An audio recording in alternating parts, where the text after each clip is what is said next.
మన కిచెన్ని ఎవరు కంట్రోల్ చేయబోతున్నారు? దీనికోసం ఒక పెద్ద యుద్ధమే జరుగుతోంది తెలుసా?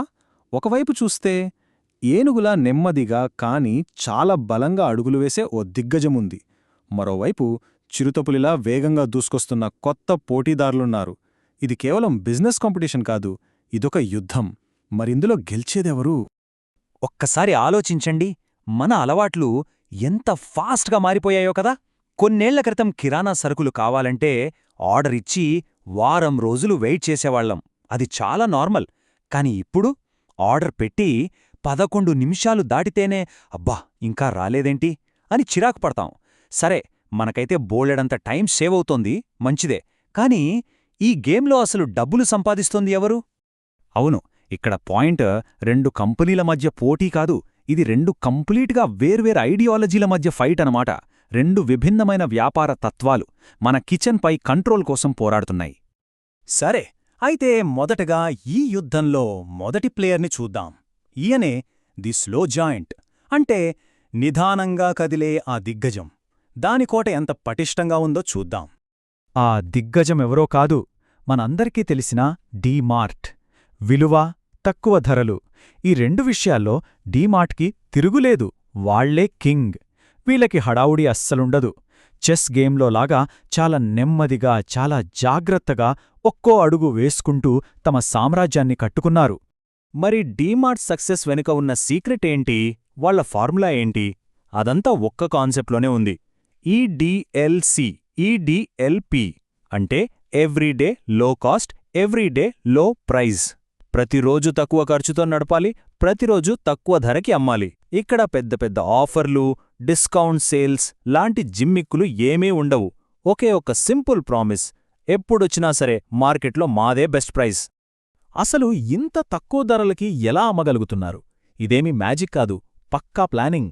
వాళ్లు ఏం చేస్తారంటే, మధ్యలో ఉండే డిస్ట్రిబ్యూటర్లను కట్ చేసి నేరుగా తయారీదారుల దగ్గర్నుంచే బల్క్గా కొనేస్తారు. ఇంకో పెద్ద విషయమేంటంటే, వాళ్లు అద్దెకు షాపులు తీసుకోరు, సొంతంగా స్థలాలు కొని స్టోర్లు కడతారు. దీనివల్ల అద్దె ఖర్చు సున్నా. యాడ్స్ కోసం కోట్లు కోట్లు ఖర్చుపెట్టరు. ఇలా ఆదా చేసిన ప్రతి పైసాని మనకు తక్కువ ధర రూపంలో తిరిగిచ్చేస్తారన్నమాట. అయితే ఇక్కడే అసలైన ట్విస్ట్ ఉంది. మనం డీమార్ట్ని ఒక సూపర్ మార్కెట్, ఒక కిరాణా షాప్ అనుకుంటాం కదా, కాని అసలు కథ అది కాదు. నిజం చెప్పాలంటే డీమార్ట్ అనేది ఒక రీటైలర్ ముసుగు వేసుకున్న రియల్ ఎస్టేట్ కంపెనీ. అవును, వాళ్ల అసలైన బలం సరుకులమ్మడం కాదు, ఆస్తులు, అంటే సొంత స్థలాలు కలిగి ఉండటం. అద్దె అనే పెనుభారం లేకపోవడమే వాళ్ల అతిపెద్ద సక్సెస్ సీక్రెట్. సరే, ఇది కథలో ఒకవైపు. ఇప్పుడు కాయిన్కి రెండో వైపు చూద్దాం. డీమార్ట్ నెమ్మదితనానికి పూర్తి ఆపోజిట్. ఇక్కడంతా స్పీడ్, ఫాస్ట్ బర్నర్స్ చేసే మెరుపుదాడి. వీళ్లే మనకు బాగా తెలిసిన బ్లింకెట్, జెప్టో లాంటి క్విక్ కామర్స్ ప్లేయర్స్. వీళ్ల ఫోకస్ అంతా ఒకే ఒక్కదానిపై ఉంటుంది.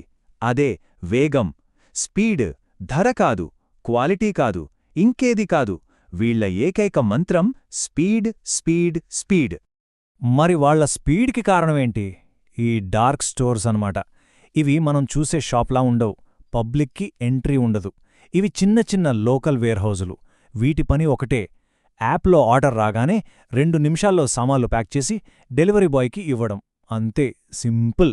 మనం చూసే ఆ 10 నిమిషాల డెలివరీ వెనుక ఒక సైన్స్ ఫిక్షన్ మూవీలో లాంటి సిస్టమ్ నడుస్తుంటుంది. మనం యాప్లో ఆర్డర్ ప్లేస్ చేసిన మరుక్షణమే ఆర్టిఫిషియల్ ఇంటెలిజెన్స్ ఐటమ్స్ ఎక్కడున్నాయో కనిపెడుతుంది. 2 నిమిషాల కంటే తక్కువ టైంలోనే ఆర్డర్ ప్యాక్ అయిపోతుంది. బయట రెడీగా ఉన్న రైడర్ జస్ట్ 2-3 కిలోమీటర్ల రేడియస్లోనే డెలివరీ చేయాలి. అంత హైటెక్, అంత పక్కా ప్లానింగ్. కానీ ఇంత అద్భుతమైన స్పీడ్కి మనం కడుతున్న వెల ఎంత? ఈ వేగం వెనకున్న అసలు లెక్కలు చూస్తే షాకవుతాం. ఈ రెండింటినీ పక్కపక్కన పెట్టి చూస్తే తేడా చాలా క్లియర్గా కనిపిస్తుంది. డీమార్ట్ ఆయుధమేమో ధర, క్విక్ కామర్స్ ఆయుధమేమో వేగం. డీమార్ట్ ఫోకస్ అంతా లాభం సంపాదించడం మీద ఉంటే, క్విక్ కామర్స్ ఫోకస్ మార్కెట్ని కంట్రోల్ చేయడం మీద ఉంది. అన్నిటికన్నా ముఖ్యమైన తేడా ఒకటుంది: డీమార్ట్ లాభాలతో, స్వంత డబ్బుతో నడుస్తుంది, కాని క్విక్ కామర్స్ మాత్రం వెంచర్ క్యాపిటలిస్టులు ఇచ్చిన డబ్బుని ఖర్చు చేస్తూ నడుస్తోంది. 10 నిమిషాలు, కేవలం ఈ ఒక్క మాట, ఈ ఒక్క ప్రామిస్ ఇప్పుడు మొత్తం ఇండస్ట్రీనే నడిపిస్తోంది.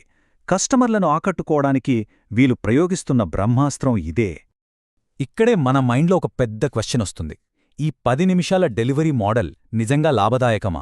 ఇది లాంగ్ టర్మ్లో నిలబడగలదా? లేకపోతే ఇన్వెస్టర్ల డబ్బుతో కట్టిన ఒక అందమైన పేకమేడ లాంటిదా? ఎప్పుడైనా కూలిపోవచ్చా? అసలు వాస్తవం ఏంటంటే ఈ స్పీడ్కి అయ్యే ఖర్చు చాలా చాలా ఎక్కువ. ప్రస్తుతానికి ఈ కంపెనీలు లాభాల గురించి పెద్దగా పట్టించుకోవట్లేదు. వాళ్ళ టార్గెట్ ఒక్కటే, మార్కెట్ని ఎలాగైనా చేజిక్కించుకోవాలి. అందుకోసం ఇన్వెస్టర్ల దగ్గర్నుంచొచ్చిన బిలియన్ల కొద్ది డబ్బుని నీలలా ఖర్చు పెడుతున్నాయి. వాళ్ళకు కావలసింది ప్రాఫిట్ కాదు, గ్రోత్. సరే, ఇక మనం చివరి ఘట్టానికి చేరుకున్నాం. ఈ రెండు పూర్తి భిన్నమైన వ్యూహాల మధ్య జరిగే ఈ ఫైనల్ బ్యాటిల్లో ఎవరు నిలబడతారు, ఎవరు వెనక్కి తగ్గుతారో?